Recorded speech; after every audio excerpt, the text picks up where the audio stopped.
Hello and welcome to another episode of the Sunday Stroll, Season 2, Episode 5, and this Sunday we are asking you, what are your favourite childhood cartoons? Now, we are joined by a very special guest this Sunday who goes by the name of Matropolis. You might have heard of him. If not, there will be links to his channel, so go check him out. So yeah, as he is our guest, it's only right that we pass over to him first.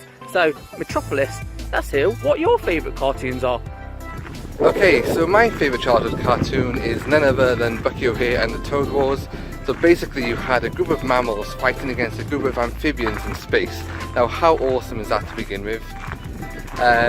So the storyline, the Toad Nation were a bunch of friendly toads, you know, living happily, and they decided to try and improve their ways of living by creating a smart computer intelligence. However, this AI became too intelligent and decided, you know what, I want to take over the galaxy, enslave everybody. So Complex, as he was called, hypnotized the toads, turned them into warriors to then go and invade the mammals' home planets like Bucky O'Hare's home planet of Warren, and the two sides went against each other in an all-out space battle known as the Anniversary of the Galaxy. So you had like laser fights, laser pistols, huge machines, flying ships, toad croakers, toad double bubbles, the righteous indignation. It was awesome. Unfortunately it only lasted for 13 episodes, so it was short-lived, but it gained a cult following with lots of merchandise, comics, cartoons, video games, and I think potentially it should be brought back because that series is not done yet, I'm telling you. But that is my favourite childhood cartoon. Cartoons I'm going to pick are number one, Thundercats, Thundercats. Oh! Stream close up. What can I say about Thundercats? Absolute badass. The characters are wicked. Such a great cartoon. It had sort of like adult themes as well, like you know, like with South Park, where it would be an adult topic and it would teach you a lesson at the end. And you know, as kids with good morals and ethics, it's a case of like, you know, you need those. So Thundercats, totally badass, great cartoon. The first one, of course, who did not love Recess back in the day? Come on, TJ, Spinelli, you know, Gretchen, Gus, on the playground. You know, I was at school at the time as well, so I could relate to it. You felt like you was like in the actual show, you was properly immersed in it.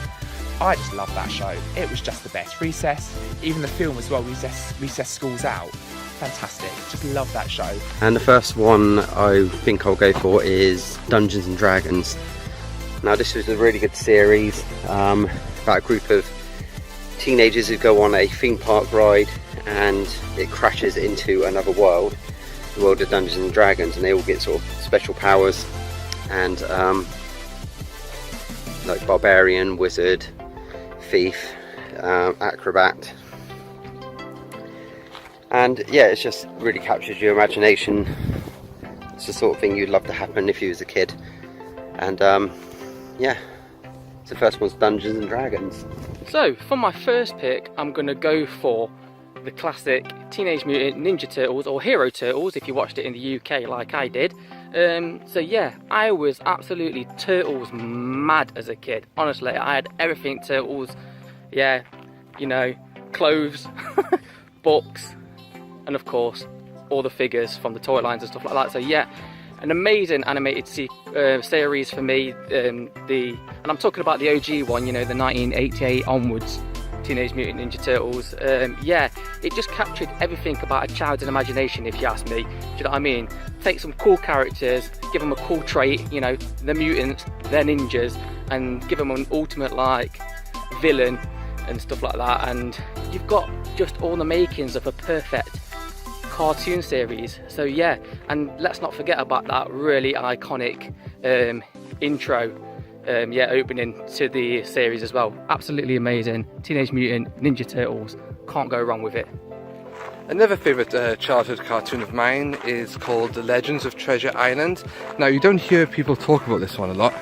So basically it was based on Robert Louis Stevenson's Treasure Island. I've always been a fan of the Treasure Island story. I like Muppet Treasure Island, for example. And so yeah, this series starred a bunch of animals as the characters. So you had like a kind of like a dog or a bear playing Jim Hawkins. You had a fox playing Long John Silver. Blind Pew was a rat, because obviously rats are, I guess, associated with evil and all that jazz. And yeah, it went on for 2 seasons, this one, which was quite surprising that Bucky O'Hare only went on for 1.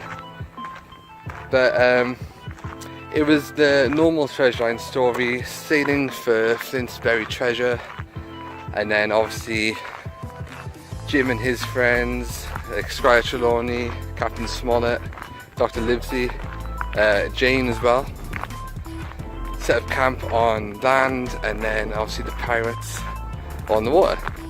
It added a lot of different myths to the series, different episodes, different creatures on the island. But yeah, it was pretty good. I enjoyed it, and it had quite a good cast as well. You had Dawn French as the voice of Jim Hawkins, you had Hugh Laurie as the voice of Squire Trelawney, so it was pretty awesome. Next cartoon would be Mysterious Cities of Gold, and I don't know why, maybe it was just the 10-minute intro cartoon music at the beginning of the cartoon, which really makes it stand out for a lot of people, but I used to really love that program. The music sticks in your head. It used to just feel like a proper adventure. I think I like the cartoons where the story carries on each week rather than a separate story. So I'm trying to think of another one, like Around the World in 80 Days. That was another one where they're actually trying to get somewhere. There was a goal to the end of it. I think those cartoons were really good.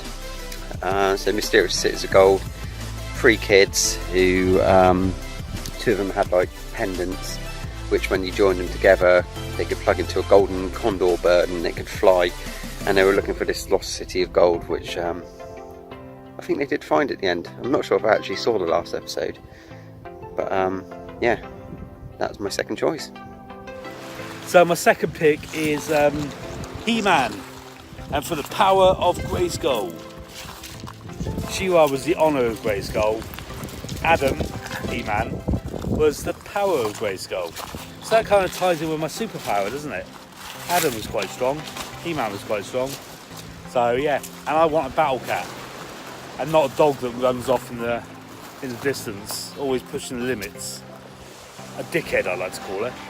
So my second pick is He-Man and the power of Grayskull.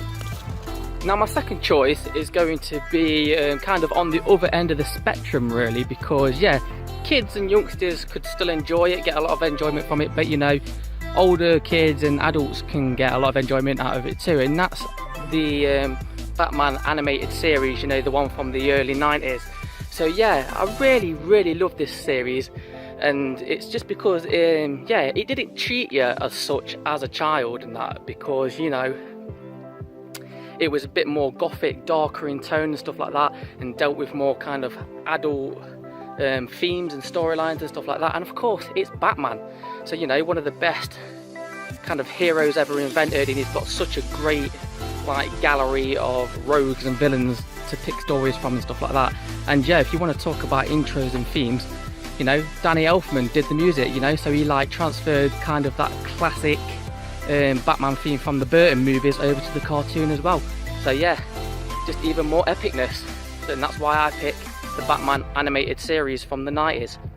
And then for me, like I was big on Nickelodeon back in the day, so I watched Rugrats, which was kind of a standard, and then I was big on Cartoon Network back in the day as well, so I used to watch shows like Dexter's Laboratory, Johnny Bravo, Cow and Chicken, Ed, Ed and Eddie, Courage the Cowardly Dog, Tom and Jerry, which is one of the best ones in terms of classic standards for me, and of course Scooby-Doo. Who did not love Scooby-Doo? So, you know, yeah, I'm going to stop because I get carried away very easily. But yeah, I suppose Tom and Jerry would be a big one for me. So there you go guys, those was our answers. What are yours? Let us know in the comments below, or if you're old school, do a video response. Yes. Yeah, for any further information or updates on the Sunday Stroll, then please do go across to Facebook and check out our page. I just want to say thank you to our special guest Matropolis, who joined us in this episode, and until next Sunday, me and the Sunday Strollers will be seeing you. So see you next Sunday. Bye bye.